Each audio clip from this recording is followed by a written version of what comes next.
موت و حیات کا ایک اور قصہ آگے بیان کیا جا رہا ہے۔ او کالذی مر علی قریۃ وہی خاویۃ علی عروشہا، ایک پیغمبر تھے، نام تو نہیں بتایا گیا، مفسرین نے لکھا ہے کہ ان کا نام عزیر تھا، عزیر علیہ السلام، جن کو یہودی اللہ کا بیٹا کہتے ہیں۔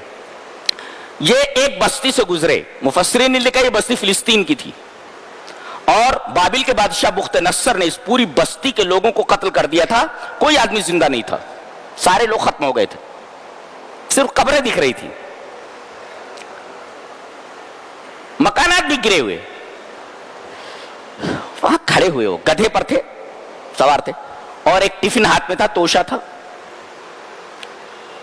اب بستی کے پاس کھڑے ہو کر کے کہہ رہے ہیں انا یحیی ھذہ اللہ بعد موتھا، اللہ ان کو زندہ کیسے کرے گا؟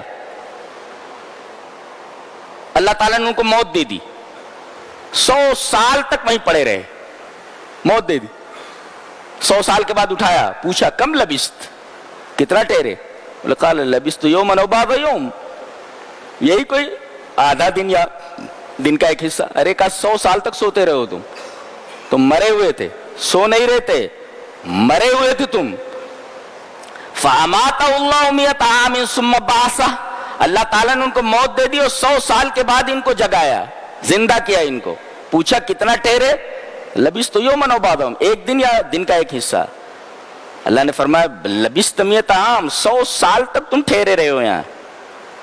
اب اللہ تعالیٰ ایک اور معجزہ دکھا رہا ہے، ایک اور چیز دکھا رہا ہے، اپنی قدرت بتا رہا ہے کہ دیکھو 100 سال کے بعد میں نے تم کو زندہ کیا ہے، مرے ہوئے تو تمہارا گدھا تھا نا، دیکھو اس کی ہڈیاں وڈیاں تک اللہ نے باقی رکھی تھی، میں نے 100 سال تک ہڈیاں بھی باقی نہیں رہتی، ہڈیاں خالی دکھائی دے دی۔ اور اس کے بعد توشہ جو تھا اس میں کھانا ویسے کا ویسا رکھا ہوا تھا، یہ 100 سال تک مرے پڑے رہے، گدھا اس کی ہڈیاں اور اس کا گوشت سب گل گیا، صرف کچھ نشانات باقی تھے، اور ٹفن میں جو کھانا تھا 100 سال کے بعد بھی ویسا ہی تھا۔ آئنسٹائن کا نظریہ دیکھو کیسا ہے، نظریہ اضافیت پڑھیں، نظریہ اضافیت، جی بہت بڑا سائنسداں گزرا ہے نا، بہت، اور یہودی تھا، یہ نیوٹن بھی یہودی تھا، یہ بھی یہودی تھا۔ اس کا وہ فارمولہ نا E=mc²، اسی کا فارمولہ ہے، کس کا؟ آئنسٹائن کا، جی اسی کا فارمولہ ہے، بہت بڑا سائنٹسٹ ہے، نظریہ اضافیت کا موجد ہے یہ ایک طریقے سے۔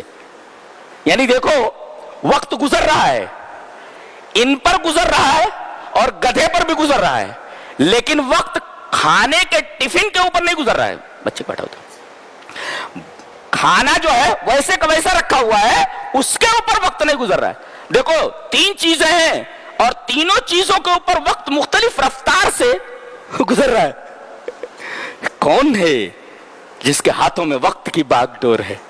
وہ جیسا چاہتا ہے وقت کو چلاتا ہے، وقت کی رفتار کو بناتا ہے، روکتا ہے۔ اللہ سبحان اللہ و بحمدہ سبحان اللہ العظیم۔ کھانے کے اوپر سے وقت نہیں گزرا، ورنہ سڑ جاتا تھا۔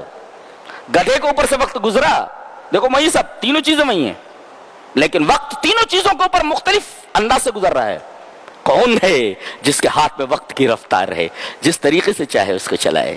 یہ ہمارا رب ہے، بڑی قدرت والا، بڑی شان والا، بڑی عزت والا، احد، صمد، یکتا، بے نیاز اللہ۔